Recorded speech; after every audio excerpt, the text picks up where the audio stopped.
আজকের রেসিপি সাবুদানার খিচড়ি।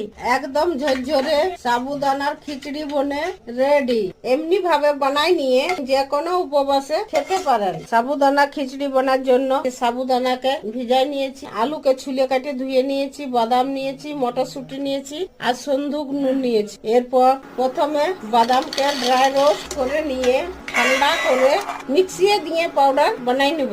1 চামচ ঘি গরম করে 3 চামচ বাদাম ভাজে নিয়ে তুলে নিব। আবার 2 চামচ ঘি দিয়ে আলুগুলা ভাজে নিব।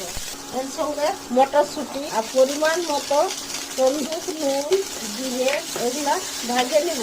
এই যে ঠান্ডা হয়ে গেছে, এর পাউডার বানাই নিব। আলু আর মটরশুঁটি ভাজা হয়ে গেছে, তুলে নিচ্ছি। আবার 1 চামচ ঘি দিয়ে জিরা কাঁচা লঙ্কা ফোড়ন দিয়ে বাঁধা ভাজার পাউডার 3 চামচ দিয়ে যে একটু ভাজে নিয়ে ভিজায় রাখা সাবুদানা, বাদাম, আলু আর মটরশুঁটি ভাজা, পরিমাণ মতো সন্দুক নুন, 1 চামচ চিনি দিয়ে করে নিয়ে একদম কম আছে যে 2 মিনিট ঢাকুন দিয়ে কুক করে নিব। 2 মিনিট পর ঢাকুনটা খুলে নিচ্ছি। ঝরঝরে সাবুদানার খিচড়ি বনে রেডি।